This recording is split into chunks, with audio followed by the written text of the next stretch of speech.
Thank you, Adil, and hello, everybody.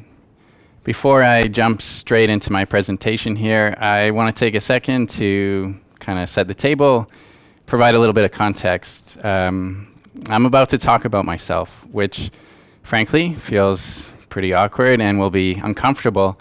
I'm not a big sharer. In fact, I have never shared this story before, not in its entirety, and certainly not in the level of detail I have prepared for today. However, with some prodding and encouragement from the Goodlawyer team, I have decided to share my story for a couple of reasons.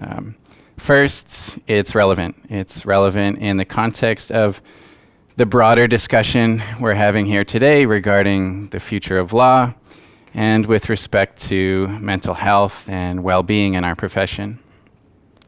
Second, because I want to plant an idea, sort of Inception style, so pick it up if it resonates and frankly toss it away if it doesn't.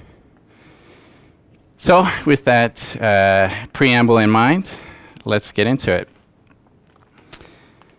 This is a picture of me from the fall of 2010.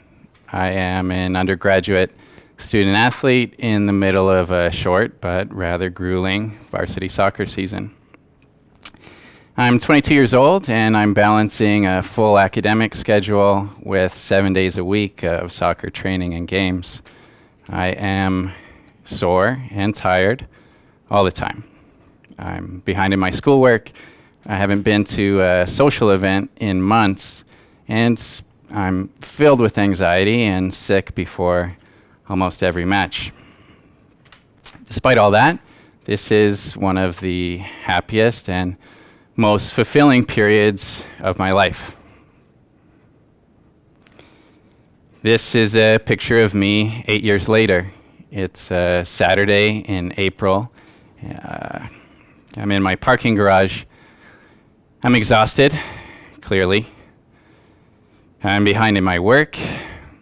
I'm late for my dad's birthday celebration. And about an hour from now, I'm going to break down with my mom into tears while the rest of our party guests are downstairs having some drinks and appetizers. So what's changed? On the surface, not much, except that I'm a lawyer now and not a student athlete. But there's much more to it than that. Unfortunately, I wouldn't really figure that out for another couple of years. Growing up, I wanted to live an important life. I wanted to make an impact, do something meaningful, and I wanted to be recognized and respected for doing so. So I'm nearing the end of my undergrad and coming to this realization that I'm about 1 million miles away from living this important life as a professional athlete. And so my next best plan was to become a lawyer. Now, I'd studied political science, so I had this idea that lawyers played an important and meaningful role in our society. Lawyers help to create, interpret, and maintain the rule of law, which really matters. The rule of law is about organizing our society in a way so that we can, frankly, live together in a way that is better than if we didn't have it. Lawyers also make an impact. They work with people and presumably impact the lives of their clients for the better. Lawyers are also recognized. People write books and Hollywood makes movies about them. They're always smart, interesting, passionate, dogged, and articulate. So becoming a lawyer seemed to align with my values and certainly with this inflated sense of self-importance that I had.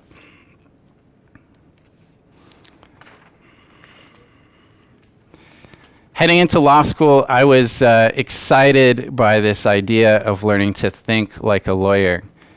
To me, that meant learning this Hollywood persona.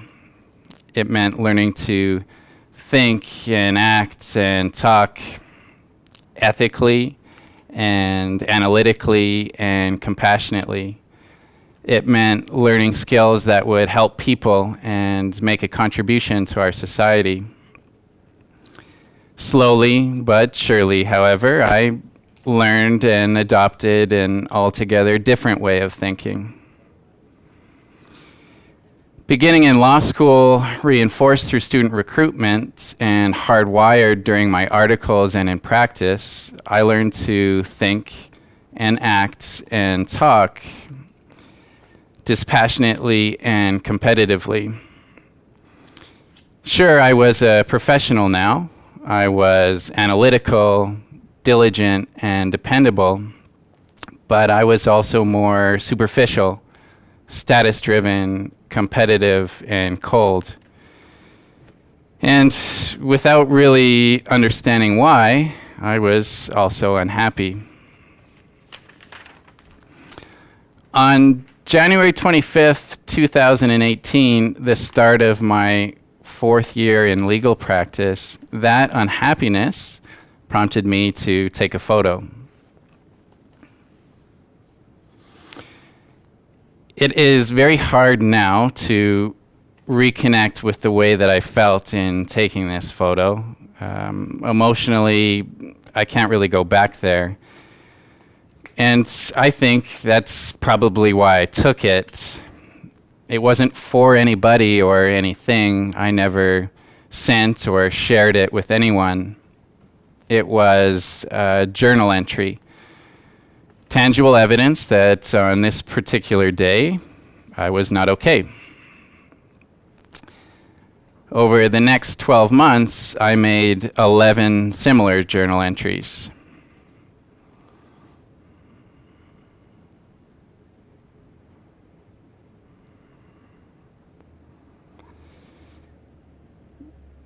I didn't really know it at the time, but I wasn't taking these photos because I was overwhelmed, overworked, and anxious.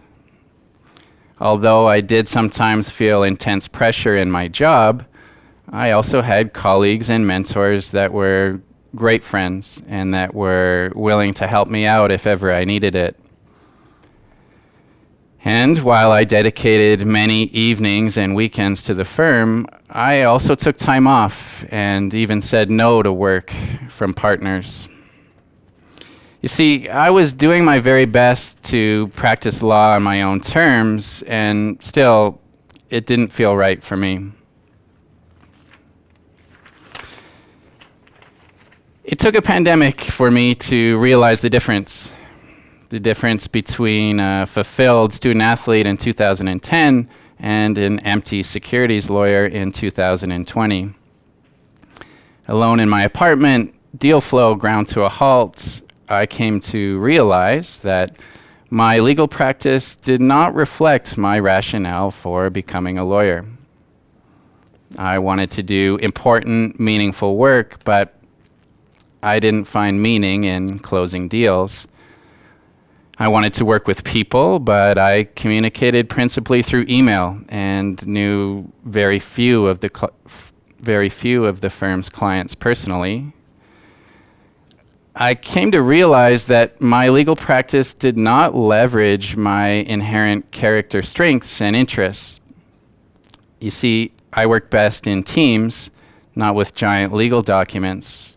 I'm interested in self-improvement and leadership, not in technical securities laws. I came to realize that my legal practice did not reflect my core values. I want to be respected for my strength of character and integrity, not for the number of hours that I bill or the size of my annual bonus. And while I genuinely appreciated the intellectual challenge of the work that I was doing, I didn't like the combative, sometimes hostile nature of my profession. I left my private legal practice behind in April of this year. It was a difficult decision.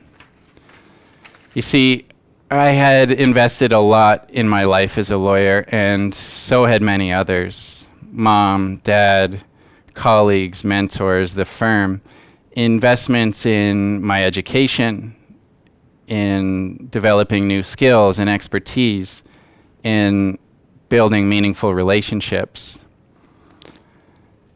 But I knew, and I know, that this decision was right for me. Because for me, and maybe also for you, it matters that we find purpose and meaning it matters that we find purpose and meaning in our daily wins and losses. It matters that we can add value with our inherent skills and interests. And it really matters that our career path and goals align with our core values. So if you're unhappy in your legal practice or overwhelmed in your legal studies, maybe take a step back, slow down, and ask yourself whether in your daily dedication to thinking like a lawyer, you also experience enough moments where you're thinking like your authentic self. Because lawyers are just people. We're not special. And you can't be a successful, fulfilled lawyer unless you're a fulfilled and happy person. It's early days in my Goodlawyer story, but that's what I am again. Fulfilled because my whole set of skills and interests add value to our project. Happy because I've found purpose and meaning in helping to build a business that does good. Motivated because I'm doing it with people I care about. Thank you for listening to my story.